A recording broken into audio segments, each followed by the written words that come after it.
bombs and your end is near. It's a weapon, it's a weapon, it's a weapon. We're calling you.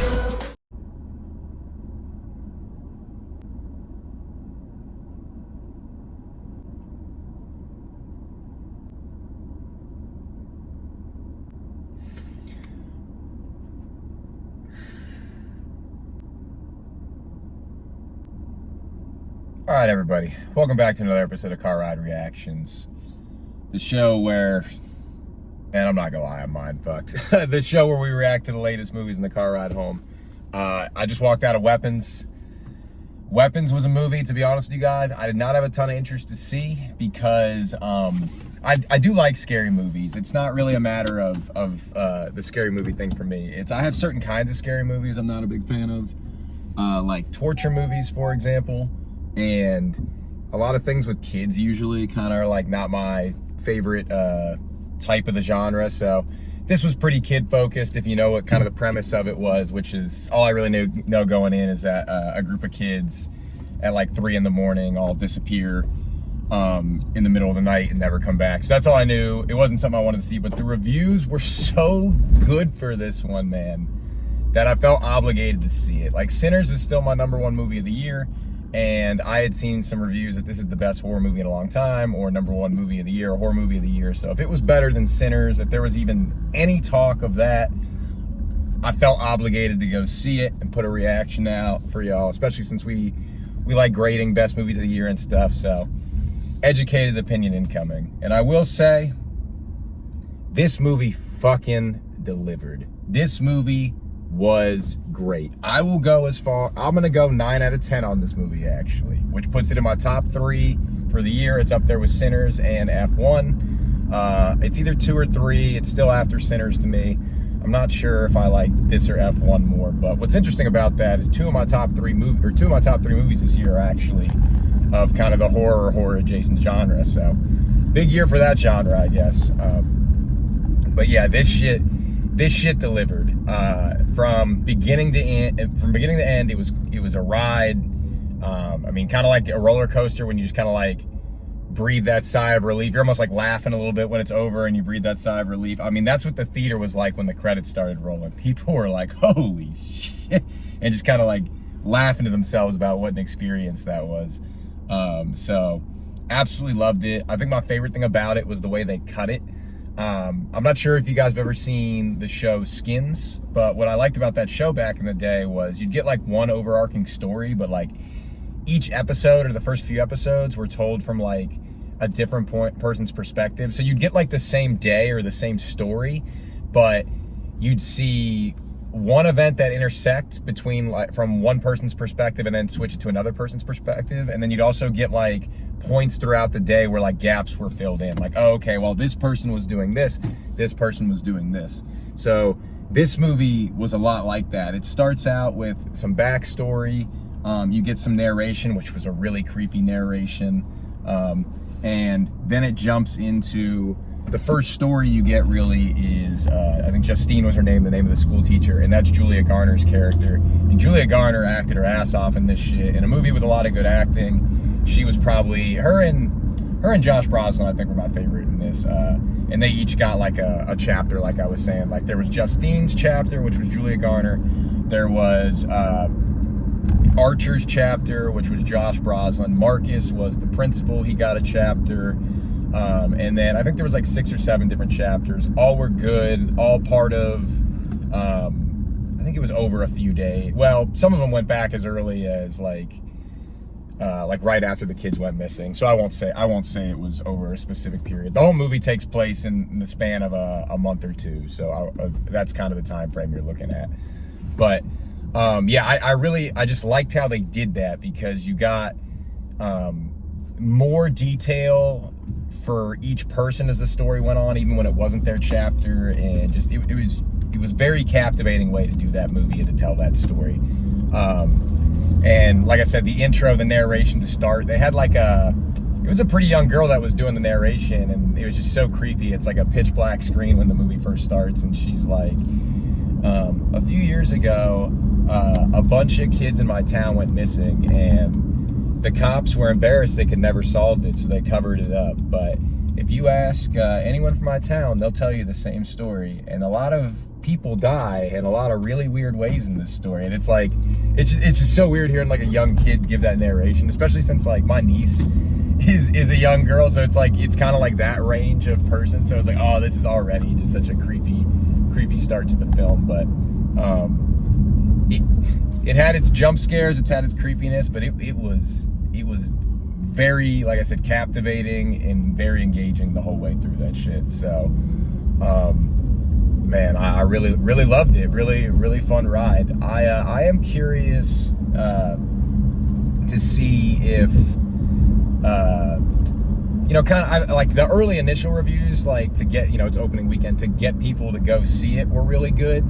And the initial reviews can be kind of weird sometimes, because I feel like sometimes it's a marketing push to get people to go. Other times I feel like things get like unnecessary hate early on. So I'm curious to see like when the reviews kind of normalize what we're looking at for a movie like this. But to me, really delivered. Like I said, 9 out of 10 over here for me.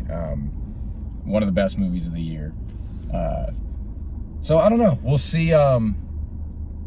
Very pleasantly surprised. I'd say go see it in theaters.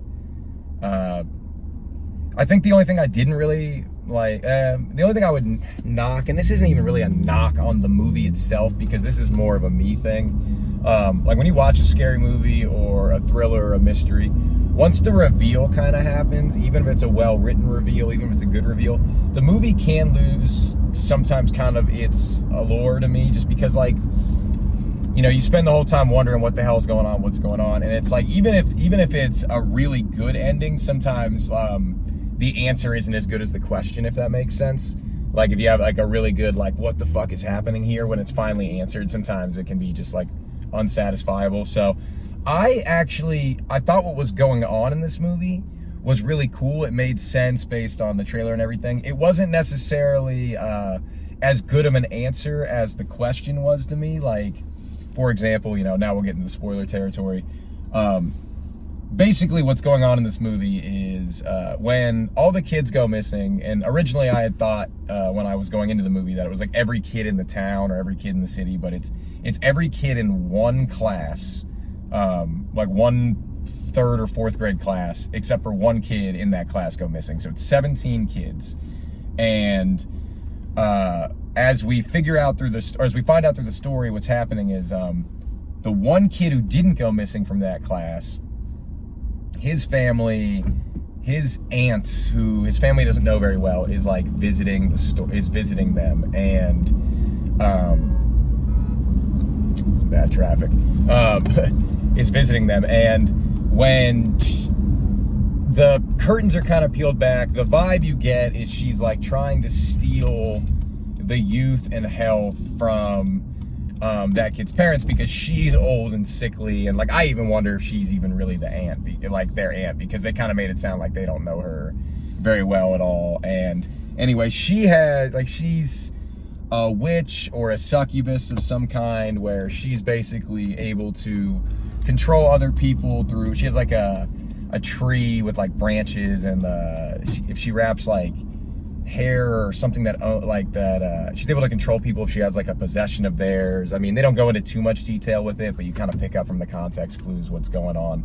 And when she figures out that the parents that she was originally trying to steal like the health and youth from probably wasn't going to be enough, that's when she has the kid steal like an item from one of each of his classmates, which that poor kid, man, all he was trying to do was keep his parents alive. He knew something was going on. He was kind of like a kid that got bullied in school anyway, so that kid was going through it in that movie, man. I felt so bad for him. But that's essentially why the kids go missing. That's what sets the whole plot into motion. So the question of why are these kids missing, the answer is there's some kind of witch or succubus that's trying to keep herself young. So an example to me of better question than answer, but like still a great answer, still a cool reveal, still it gives you a villain in the movie, like a really like hateable person. And at the end of the movie, when the little kid who wasn't or didn't disappear, his name's Alex, when Alex kind of gets one of the branches and snaps it and is able to kind of flip the tide and have the kids that were missing attack the witch instead of kind of the other way around.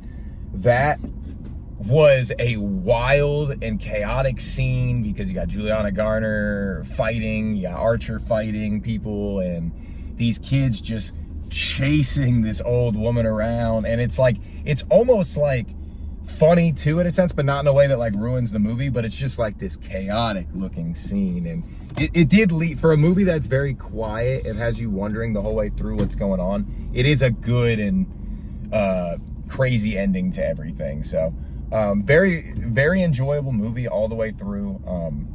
No real complaints, like I said, other than the sense that like maybe the reveal wasn't as good as the question, but I think that's more of a me thing than a critical thing. I don't think a lot of people would agree with that.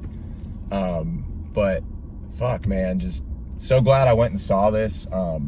I want, you know, I'm glad when movies like this keep coming out because we do need more original things to come out. I am, you know, quick sidebar, I am worried about the movie industry. I am a big movie fan and I go a lot, but like I'm aware a lot of people don't. And the number one thing I hear from my friends that do not go to the movies is like, it's all recycled crap. There's nothing original or anything like that. So when things like this come out and the reviews are really good, like if you do like the business and you want movies to be around and stick around, I think it's important to go support these kind of things. And that's why I wanted to go see this one, you know, not just giving you guys an educated review on it and like staying on top of what's relevant. I also want to support like the business. I love movies. I love going to the theater, and it's something that I hope sticks around. I thought COVID might really knock it out, but anyway, I say all that to say, if you want more unique original movies, when they have one that drops like this that people are saying is really good, go check it out. Go support. But anyway, I think that's really all my thoughts on this one. Like I said, just a surprisingly great film that altered my brain chemistry a little bit. Definitely fucked me up, but loved it. Definitely loved it. For favorite trailers, Tron Ares, I hadn't seen much more other than like teaser trailers for this. So seeing the actual trailer, I'm actually pretty excited. I'm hoping for Jared Leto's career, I'm hoping this isn't a bad one because he'll get blamed for it if it's a bad movie. But I thought that looked really good. They finally dropped the trailer for Black Phone 2, speaking of scary movies, which if y'all have never seen the original Black Phone, great thriller. Not really a scary movie, kind of a mystery thriller. It has its scary points. Great one. Second one looks really good. Excited for that.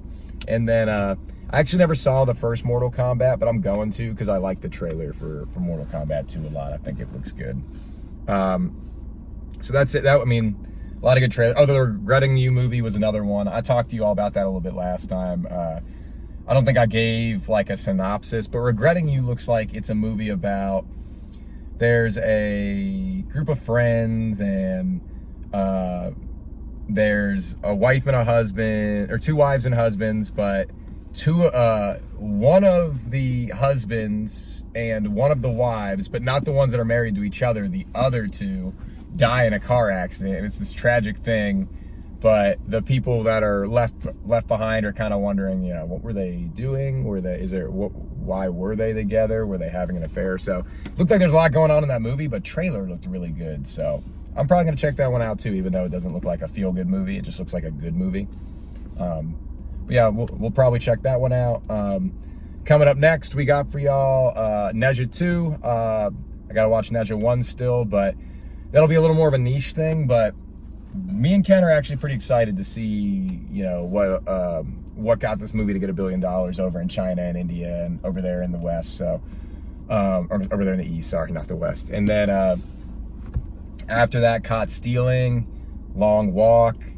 It's gonna be a little slower than it was for July for a little bit, but once we get to September, I think we're rolling through the end of the year with some good movies and some good content. So we also got some good trying to do some other stuff for you guys, some TikTok posts, some of those trendy things that can go just get, like, are fun to watch or comment along to, you know, movie drafts, team drafts, things like that. So stay tuned for that kind of stuff. Really appreciate those of you that support these and watch, and those that give feedback. We just have fun with it, and you know, don't expect much, but we appreciate all the engagement we get. So like, subscribe. Thanks everybody. We'll be back soon, and have a great one.